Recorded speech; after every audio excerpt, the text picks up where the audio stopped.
de notre frère. T'as de la chance. Je sais Je rentrer sais dans ta que tu vie. es une fille facile. Voulez-vous Donc, travailler? ton numéro, Est-ce que vous avez Tu veux une l'autorisation de promotion? votre mari? Il va falloir être gentil qu'est-ce avec qu'une moi. femme peut m'apprendre sur mon métier?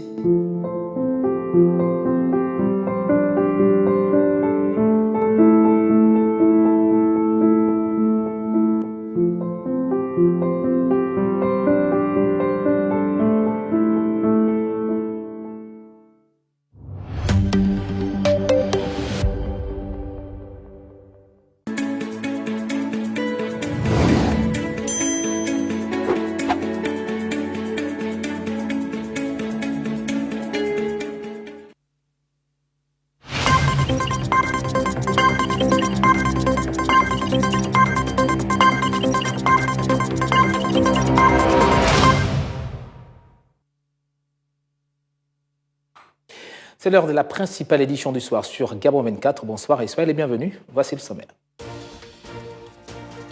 Au Gabon, sur fond de Covid-19, le coup d'envoi du brevet d'études du premier cycle a été donné ce mardi sur l'ensemble du territoire. Après son refus de comparaître devant une commission anticorruption, l'ancien président sud-africain Jacob Zuma a été condamné ce mardi par la Cour constitutionnelle de son pays à 15 mois de prison pour outrage à la justice. Et puis, malgré les inégalités, la vaccination anti-Covid poursuit son cours à travers la planète. 3 milliards de doses de vaccins ont déjà été administrées dans le monde.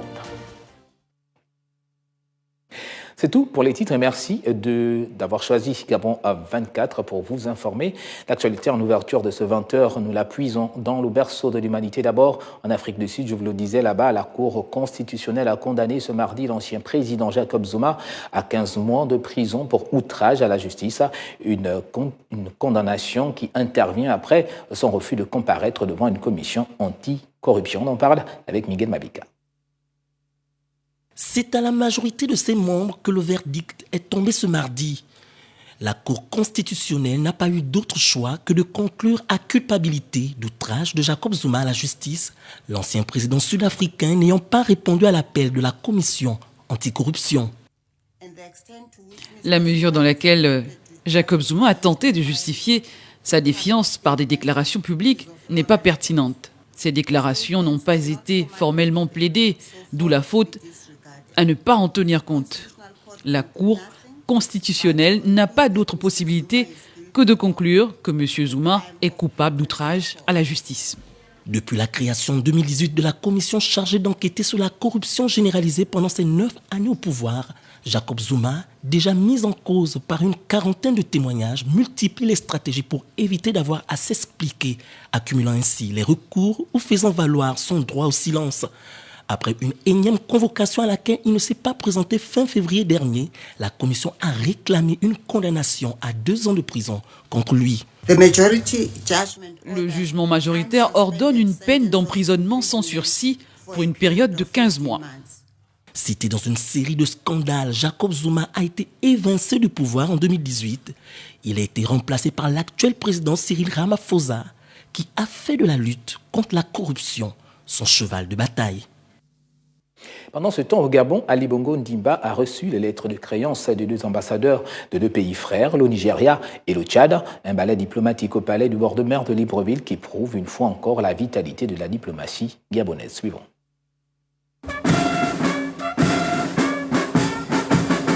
Ces nouveaux chefs de représentation diplomatique accrédités en République gabonaise se plient au rituel de présentation de lettres de créance.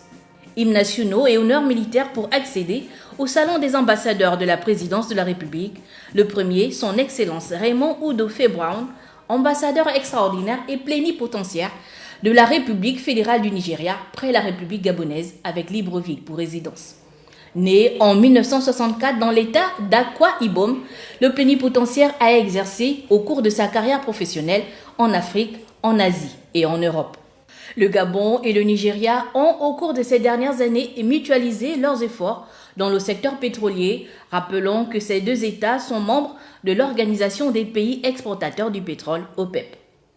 En 2019, une délégation ministérielle gabonaise était à Abuja, la capitale fédérale du Nigeria, dans le cadre de la commémoration de la journée de la démocratie que ce pays de l'Afrique de l'Ouest célèbre chaque 12 juin. Le second à clore ce ballet diplomatique, son Excellence Mustapha Ali Alifé, né à Mao en 1956 au Tchad. Le plénipotentiaire était avant sa nomination président du conseil d'administration de l'Office national des médias audiovisuels, ONAMA. Le Gabon et le Tchad ont renforcé leurs échanges dans les domaines du bois, de la pêche et de l'élevage. En 2019, le Tchad et le Gabon ont renforcé leurs liens avec l'annonce de la création d'un pont aérien reliant Libreville à N'Djamena et qui servira essentiellement aux échanges des produits agricoles contre les produits halieutiques entre les deux pays. Bénéficiant d'une diplomatie dynamique, le Gabon a pour ambition de nouer des partenariats gagnant-gagnant, mutuellement profitables dans l'optique d'améliorer la croissance et de soutenir le développement inclusif. S'exprimant le 25 juin dernier devant les deux chambres de parlement réunies en congrès, Ali Bongo Ndimba avait, face aux représentants du peuple, réitéré sa volonté d'améliorer les conditions de vie des Gabonais en annonçant plusieurs réformes sociales et sanitaires. Retour sur cette actualité avec Ornella Guédou. Lors de cet exercice constitutionnel, le président gabonais a annoncé plusieurs mesures concernant différentes couches sociales de la population. Ainsi, personne n'est laissé pour compte. Un autre défi est de renforcer, d'améliorer notre dispositif de santé sur l'ensemble du territoire et de pérenniser la solidarité entre les générations envers nos aînés, avec la consolidation du système de retraite, envers les jeunes, avec des bourses étudiantes, envers les personnes malades et les plus vulnérables, avec l'assurance maladie. L'ensemble de ces programmes vise à octroyer le droit égalitaire à tous, afin que chaque citoyen se sente concerné par le développement du Gabon. Ce message qu'il nous a livré a toute son importance parce que nous avons parlé du respect des institutions, nous avons parlé du social, de l'économie, de la politique, de tout ce qui concourt à l'avènement d'un état de droit, de tout ce qui concourt à l'implication des uns et des autres dans la gestion de la cité, de ce qui implique le rôle des jeunes, des femmes, des hommes, des sages, des vieux, de tout ce que l'on voudrait, qui constitue bien évidemment la société gabonaise. Pour rappel, le programme pour l'égalité des chances que prône le président de la République, Ali Bongo Ndimba, a pour ambition de bâtir un Gabon fondé sur le mérite et contre les privilèges. Et justement, lors de son adresse, le président gabonais était revenu sur un certain nombre de points faisant l'actualité nationale. Que retenir de son discours? Mieux, quels ont été les faits marquants de sa prise de parole? David Obola nous en parle. Plusieurs points saillants ont constitué la trame du discours du président gabonais Ali Bongo Ndimba ce vendredi face aux parlementaires, parmi lesquels la quête d'une démocratie de plus en plus libérale, incluant tous les citoyens sans distinction. Qu'il n'y a pas d'autre lieu plus approprié pour parler démocratie Nous sommes d'accord. Que la maison du peuple. Ça dénote de la part du chef de l'État cette envie de partager avec ses concitoyens des problématiques qui touchent à leur vécu, leur quotidien et leur devenir. La question relative au programme Gabon Égalité n'est pas restée en marge du discours du président de la République, ainsi que retenir des stratégies mises en place pour que cette notion ne soit plus qu'une vue de l'esprit, élément de réponse. Vous avez raison pour dire à quand la pratique. Il y a deux façons de faire. Il y a la sensibilisation que vous et nous, la presse, et nous vous remercions pour tout ce que vous faites pour sensibiliser les femmes. Il y a aussi aller vers l'information. Il y a des choses qu'on ne peut pas vous servir sur un plat doré parce que le pouvoir s'arrache. Nous ne sommes pas en compétition avec les hommes. Non. Nous sommes leurs complémentaires. Que chacun essaye de jouer sa partition. Les honorables, comme sur la le terrain. oui. Nous relayons, nous encadrons, nous sommes l'écoute, nous sommes les oreilles, nous parlons, nous retraduisons sur le terrain ce que les populations nous disent. Et nous encadrons du mieux que nous pouvons. Pour mener à terme son vaste plan d'action, le président gabonais appelle au peuple gabonais à travers leurs représentants parlementaires à le soutenir dans ce processus de développement du pays pour arrimer ce dernier à la modernité tout en préservant ses traditions et son socle culturel. Parlons d'éducation pour la suite. Depuis ce mardi, la course à l'obtention du brevet d'études du premier cycle a débuté pour les 40 000 candidats répertoriés sur l'ensemble du territoire. Les élèves des collèges et les candidats libres passent les épreuves écrites sous l'œil des responsables des différents centres, le tout dans le respect des mesures barrières. Retour sur l'ambiance des premières heures de l'examen avec Sabrina Massima et Alban Bouba. Silence, ici on compose. Cartable de côté, téléphone portable confisqué pour l'occasion. En revanche, gomme, crayon, compas, règles, stylos sont les seules stars de cette première journée des épreuves du BPC dans l'ensemble des centres d'examen que nous avons sillonnés. Voilà, nous avons commencé par la réception des surveillants des salles et des entrées, voilà, à qui on a donné un petit mot d'ailleurs de bienvenue et du déroulement de la session. Voilà, ensuite, nous avons reçu les candidats, voilà, qui sont arrivés tous présents d'ailleurs. Voilà, et tout se passe bien, pas d'incident majeur à signaler. Nous avons maintenant l'épreuve de mathématiques qui est en cours, voilà, qui suivra de l'épreuve de SVT, biologie, et pour finir avec l'épreuve de sciences physiques. C'est une journée scientifique aujourd'hui. Il y a toujours le stress, c'est la première journée, c'est un diplôme national. On lit quand même le stress, certains arrivent légèrement en retard, mais on les met en confiance. Et ils sont rassurés, et là ils ont entamé sereinement l'épreuve. Entre stress, anxiété et appréhension, c'est un tourbillon d'émotions pour ces jeunes apprenants qui affrontent les épreuves de brevet dans les matières scientifiques. Ariel Doris Cagras, encore sous le stress, nous confie avoir fait de son mieux et reste confiante. C'était un peu compliqué parce que c'est les 3 matières scientifiques et pour nous, les futurs littéraires, c'est assez dur. Il y a certaines nouveautés, mais c'est ce qu'on a l'habitude de voir en classe. Oui, je reste confiante. J'espère qu'on aura tous ce BPC. Ces collégiens poursuivent leurs épreuves de brevet jusqu'à vendredi. Cette année, ce sont près de 40 000 candidats qui passent le BPC. Il faut dire qu'un examen est très souvent source de stress. Toutefois, il existe quelques astuces pour bien gérer ce stress. Arriver très tôt à son lieu d'examen, avoir son matériel au complet, prendre une grande respiration avant chaque épreuve et faire preuve de concentration. Bonne chance à tous. C'est le retour des samba professionnels au terme d'une année de break due à la première vague de la Covid-19. Cette rencontre qui privilégie les échanges et le partage d'expériences se tiendra du 5 au 10 juillet prochain à Libreville sous le sceau de l'espoir. Baptisé Hommage à Pape Diouf et Manu Dibango, cette édition 2021 comptera 9 ateliers et se fera en présentiel et en ligne. Marie-Pascale Moïsi et Wissi Bidjon. C'est à la faveur d'une conférence de presse animée par l'initiatrice des samba professionnels et des partenaires qu'a été annoncée la 7e édition des samba professionnels. Une édition durement éprouvée par la pète de Pape Diouf et souffrant de Covid-19. On a pris des dispositions pour que tout se fasse, mais vraiment dans le strict respect des mesures sanitaires gouvernementales en place. Quand vous regardez les thématiques telles qu'elles ont été choisies, c'est vraiment pour répondre au contexte actuel. Le professionnalisme à l'heure de la Covid-19, c'est l'enjeu de cette édition, marquée par de nouvelles arrivées. On a une invitée spéciale cette année qui est Rigobert Song. C'est une première aussi sur les samba d'avoir un invité spécial. C'est quelque chose de particulier. C'est aussi parce que les jeunes, on aimerait que les jeunes puissent voir de visu, mais vraiment ces modèles qui nous ont fait rêver. Cette édition est vraiment mise sous le signe de l'espoir. L'espoir après la perte des êtres chers, comme nous l'avons eu avec Pape Diouf et Manu Dibango. L'espoir après une crise sanitaire qui arrive et qui met tout le monde à terre. Cette 7e édition sous le sceau de l'espoir, en pleine pandémie de Covid-19, est un nouveau challenge que les organisateurs pensent relever grâce notamment à l'engagement des participants et des partenaires. Les acteurs du secteur santé et du numérique ont rendez-vous à Libreville du 26 au 30 juillet 2021 à la faveur d'un hackathon e-santé. L'objectif est de trouver des solutions innovantes dans un contexte de crise sanitaire. Et bien au-delà, l'initiative est portée par les entreprises Sing SA, RTL Gabon et Huawei. Michel Seni, Alexigna.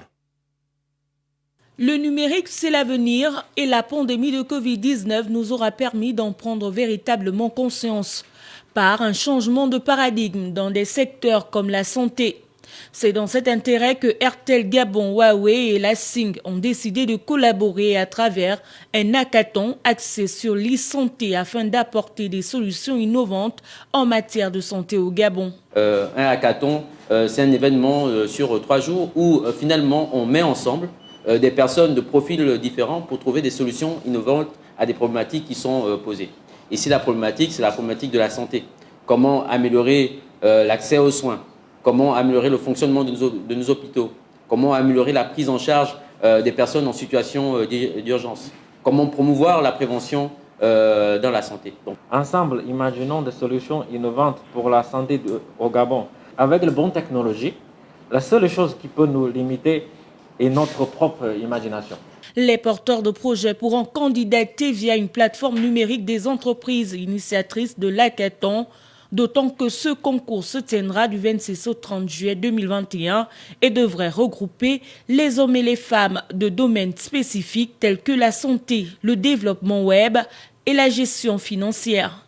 La santé est un pan également important pour notre pays et trouver des solutions innovantes en partenariat avec des entreprises comme Huawei qui sont leaders dans l'innovation et dans la technologie, d'accord, et avec le soutien, d'accord, d'une entreprise comme la SING à se développer, à développer leurs idées.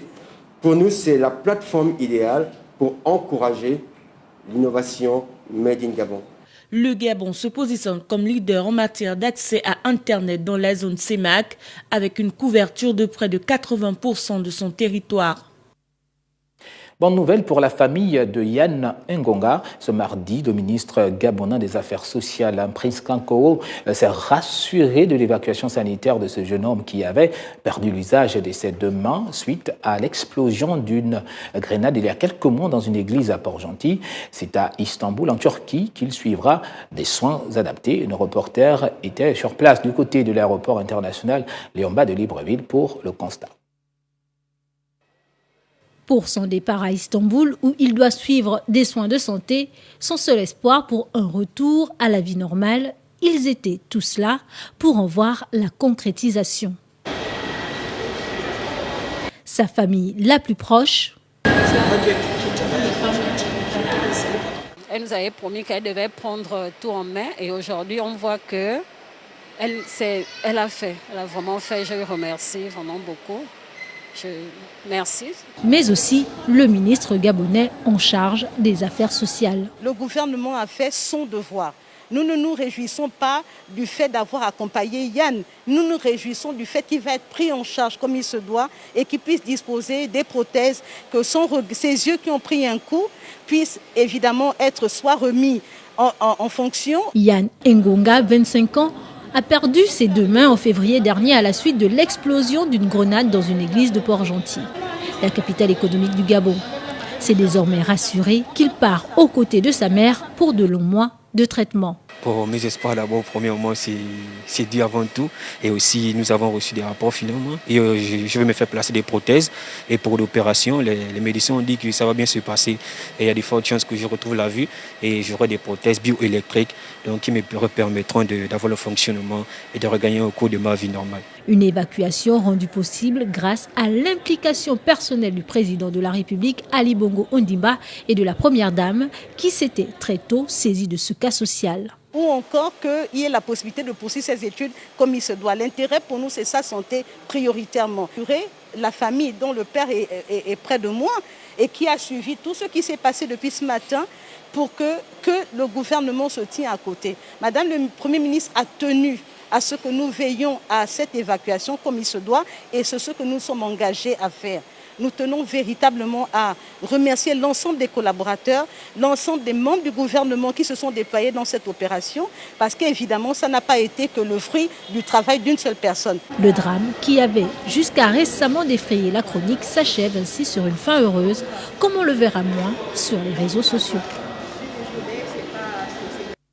Et puis que l'on soit à la maison, au travail, à l'école, surtout avec les examens nationaux qui ont débuté, il nous arrive à tous de stresser pour une situation ou une autre. Eh bien, dans ce reportage de Sabrina Kondipenda que je vous propose de suivre, nous allons apprendre comment faire face à cette situation de tension nerveuse excessive, traumatisante pour l'individu. Le stress est un changement d'état dans mon organisme qui soit dû, causé peut-être par une pression d'une activité ou peut-être une fatigue ou d'une peur, l'anxiété aussi. Le stress, c'est une angoisse face à une certaine situation où nous n'avons toujours pas de facto la solution. Le stress se définit comme l'ensemble des réactions physiques et physiologiques de l'organisme face à une situation particulière. Mais comment survient-il? On peut l'être devant une situation où on n'a pas encore mesuré les capacités adaptationnelles. Quelqu'un qui s'adapte à une situation ou qui s'est déjà préparé à une situation ne va pas stresser, contrairement à une personne qui n'est pas adaptée. Il s'agit d'une réponse adaptationnelle à une situation. Le stress en lui-même est une réaction normale de l'organisme face à certaines situations. Cependant, il y a de quoi s'inquiéter lorsque celui-ci devient chronique. Lorsque le stress devient chronique, on tend vers la pathologie, donc la maladie. Vous pouvez avoir une diarrhée, je vais parler le plus simplement possible. Quelqu'un qui est stressé peut faire une diarrhée émotionnelle. C'est un stress, c'est l'expression d'un stress. Vous pouvez avoir des céphalées chroniques, c'est l'expression d'un stress. Surmonter un stress dit normal, c'est possible. Voici quelques conseils. Alors, vous devriez vous reposer un tout petit peu, aspirer suffisamment d'air, la maîtrise de soi. Il faut que vous ayez la maîtrise de soi, une confiance en soi pour pouvoir résoudre le problème qui vous est demandé.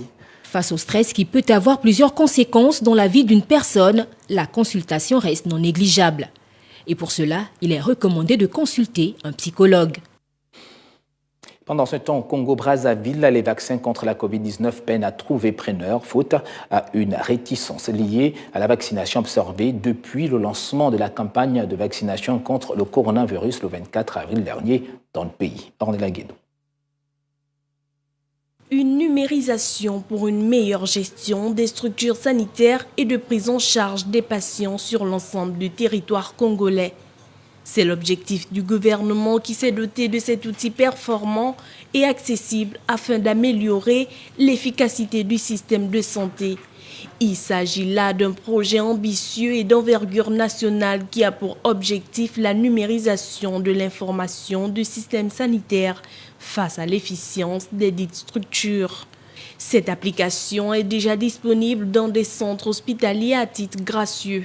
L'information des hôpitaux sera numérisée et permettra d'améliorer la qualité de l'offre de soins et de services sanitaires. Ce logiciel faciliterait, entre autres, l'évacuation d'un patient d'une structure sanitaire à une autre et la gestion des lits, ainsi que le contrôle des produits dans les pharmacies. La prise de rendez-vous avec le personnel soignant, le service financier et ambulatoire. Il permettra aussi aux médecins et aux directeurs de clinique de gérer efficacement les besoins opérationnels quotidiens de leur structure. Ouvrons à présent la page monde de ce journal. Malgré les inégalités, la vaccination anti-Covid poursuit son cours à travers la planète. 3 milliards de doses de vaccins ont déjà été administrées. La balance penche actuellement du côté de la Chine et les pays de l'Union européenne. Le point de Sabrina Koudipenda. Les statistiques actuelles révèlent que sur les 40% des doses injectées à ce jour dans le monde, 1,2 milliard ont été réalisées en Chine. Et à travers l'Union européenne, on totalise désormais 357 millions de doses administrées à 50% de la population. Juste à côté, il y a l'Inde et les États-Unis avec respectivement 329 et 324 millions d'injections réalisées. Parmi les pays de plus d'1 million d'habitants, c'est au Proche-Orient que se trouvent les champions de la vaccination. En tête de liste, les Émirats arabes unis, qui comptent 153 doses pour 100 habitants. Vient ensuite Israël, avec 124 doses pour 100 habitants. Dans ces pays, environ 60% de la population sont complètement vaccinés. Les pays qui se distinguent également de par leur bonne campagne de vaccination sont le Chili et le Royaume-Uni, avec respectivement 118 et 113 doses pour 100 habitants. Juste après, il y a la Mongolie, l'Uruguay, la Hongrie, le Qatar et les États-Unis. Dans ces pays, on recense environ la moitié de la population complètement vaccinée. Le taux de vaccination varie entre 46 et 54%. De bons exemples qui laissent toutefois apparaître des inégalités, notamment dans la distribution des doses. Pour le cas des pays pauvres, c'est en majorité grâce à l'initiative COVAX de l'OMS que les vaccinations ont pu démarrer. Il ressort que les pays à faible revenu n'ont jusqu'ici administré qu'une seule dose. Le train de la vaccination est malgré tout bien en marche, même si quelques pays comme la Tanzanie, le Burundi, l'Érythrée, l'Haïti et la Corée du Nord n'ont toujours pas démarré leur campagne. En tête de liste des vaccins les plus utilisés à l'échelle mondiale se trouve le vaccin AstraZeneca, bien qu'il ait été un peu boudé à cause de ses potentiels effets secondaires. Viennent ensuite les vaccins Pfizer-BioNTech, Sinopharm et Moderna, à côté desquels se trouvent le Sputnik V, le vaccin Johnson & Johnson et le Sinovac. Prenons la direction du vieux continent. Là-bas, à quelques jours de l'entrée en vigueur du pass sanitaire, les Indiens ayant reçu les doses du Covishield pourraient être interdits d'accès dans l'espace UE. Jusque-là, ce vaccin d'AstraZeneca n'ayant reçu aucune approbation de l'Agence européenne du médicament. Retrouvons Sabrina Kondi-Penda pour les détails.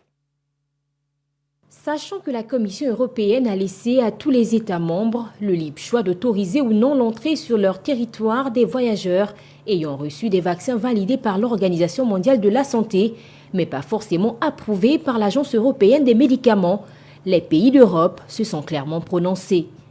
Et leur réponse est claire et nette, pas d'entrée pour les personnes injectées par le vaccin Covishield, et ce, malgré le pass sanitaire européen, ce document qui permet aux personnes vaccinées de voyager librement en Europe. Le pass sanitaire européen entre en vigueur d'ici le 1er juillet prochain et l'Inde pèse encore de tout son poids pour obtenir l'éligibilité de sa version de l'AstraZeneca, le Covishield.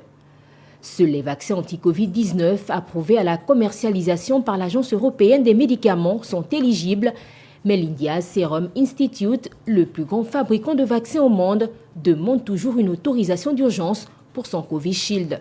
Et si d'un côté le président directeur général de l'India Serum Institute espère résoudre ce problème le plus vite possible, l'Agence européenne des médicaments révèle toutefois que celui-ci n'a pas encore déposé de demande d'autorisation pour le Covishield. Pour finir ce journal, place au rappel des titres. Nous l'avons vu au Gabon, sur fond de Covid-19, le coup d'envoi du brevet d'études du premier cycle a été donné ce mardi sur l'ensemble du territoire. Après son refus de comparaître devant une commission anti-corruption, l'ancien président sud-africain Jacob Zuma a été condamné ce mardi par la Cour constitutionnelle de son pays à 15 mois de prison pour outrage à la justice. Et puis nous l'avons vu, malgré les inégalités, la vaccination anti-Covid poursuit son cours à travers la planète. 3 milliards de doses de vaccins ont déjà été administrées dans le monde. Grâce à nos plateformes numériques, où que vous soyez dans le monde, Gabon 24 est partout avec vous. Entre-temps, continuons d'appliquer les gestes barrières contre la Covid-19. Bonne suite de programme sur Gabon 24.